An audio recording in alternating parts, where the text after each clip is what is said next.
Hello everyone, and welcome to a video about the Russian Revolution of 1917 by the famous duo Alexis Cameron and Daniel Rizzo. Alright, so some of the causes of the revolution were World War I, the pent-up peasants who were eventually, they realized their situation, the Russian Revolution of 1905, government mishaps, Karl Marx. So, first off, the Russian Revolution and Karl Marx. So, in the Russian Revolution of 1905, because of the strife between the government and the citizens, it led Duma, which was essentially elected body of the citizens, so they can take their discussions to the Tsar. And this Duma is going to be very important for the later slides. And so it also increased the tensions between citizens and the government, or more or less the monarchy because they had Tsars. But then also, Karl Marx, earlier before this, he wrote his Communist Manifesto, which inspired the framework for ideas of Soviet Russia and other communist and socialist communities and countries. But then also he influenced Lenin and Trotsky, who were both very, very into Marx's ideals.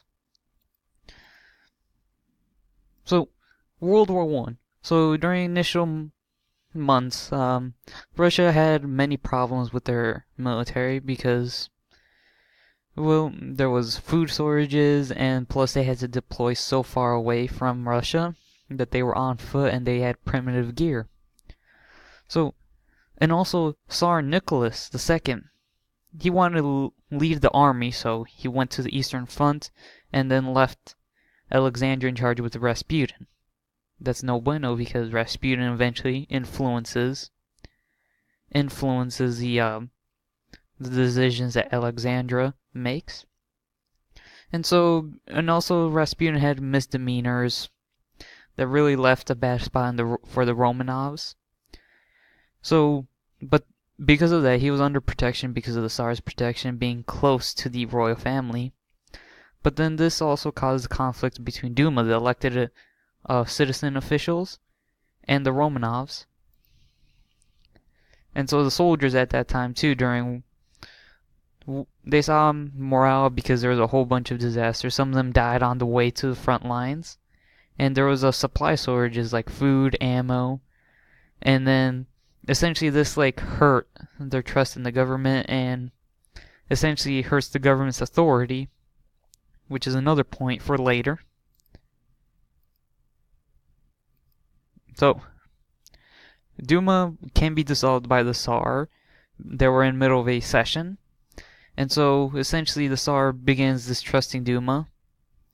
So, Rasputin took Duma's position in St. Petersburg and started creating his own policies and legislation, and that the elected members or the officials of the government at that time would be dismissed if they didn't agree with Rasputin. So some elected officials had to be replaced, and essentially the government is nearly on the verge of breaking down because of this. And so Duma had plans to replace Nicholas, but were unsure due to Russia being nearly broken down and how they were during the war. So, officials actually fired on civilian masses which struck Duma representatives, and so following Nicholas' failure, Duma created a provisional government with the support of the populace, or the population, which essentially was a representative slash substitute for a government in Russia. And that really helped because after a while the civilians, they started realizing that it sucks to be in this condition. Like, they were in severe poverty and harsh conditions. Like right here you can see them out in the wilderness, probably cold, and farmers.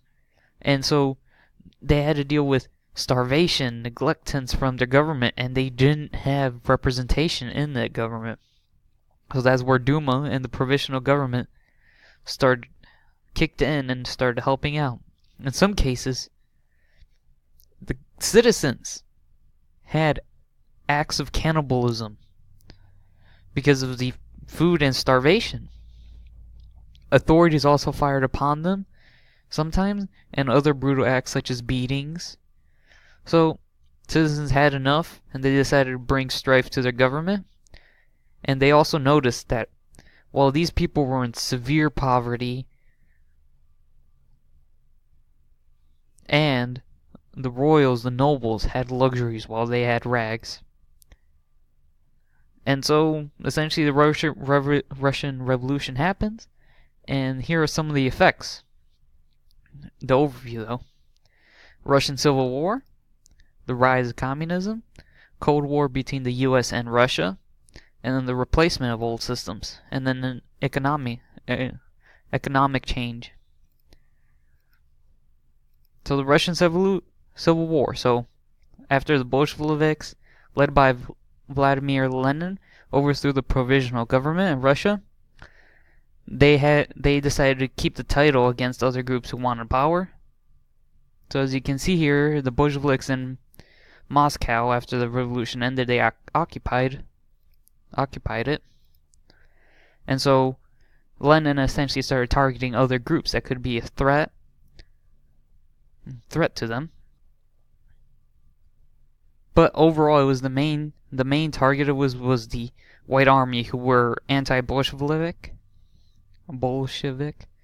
individuals, because they still were favoring the Tsar.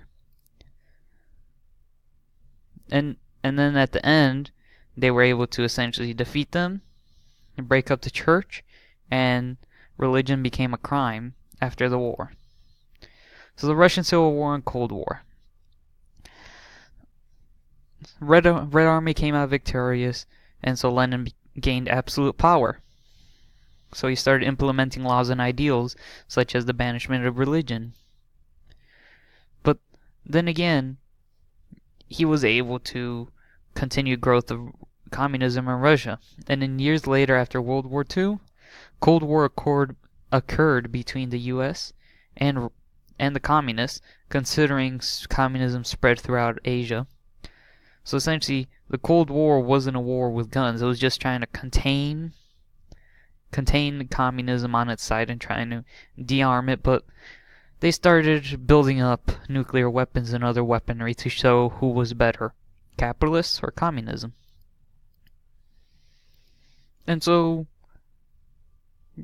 after the Russian Revolution, there was a replacement of a lot of old systems. So like, you had old calendars, the old ruling system of the Tsars, the old whatever economic system Russia had before communism. And so the calendar was replaced with a Gregorian calendar, autocratic rule, which was the Tsar, where like only one person had all the power and was self-contained, ended. And communism was sort of implemented, but it won't be until like a later date where it was fully implemented. And that was like around 1912-ish. 1920. So, succession of the revolution, Russia became a world superpower because their industry suddenly changed. Like, they went from agriculture to like industry, and factories and all of that, once communism was able to be established. And so this also sort of caused the Cold War, because it showed the threat of communism being able to quickly turn a country around and showing its power. And that is it. A quick little rundown of the causes and effects of the Russian Civil War. Overall, it was an interesting topic to learn about, and it really makes you think what would have happened if we didn't have the Russian Revolution. Alright, see you next time.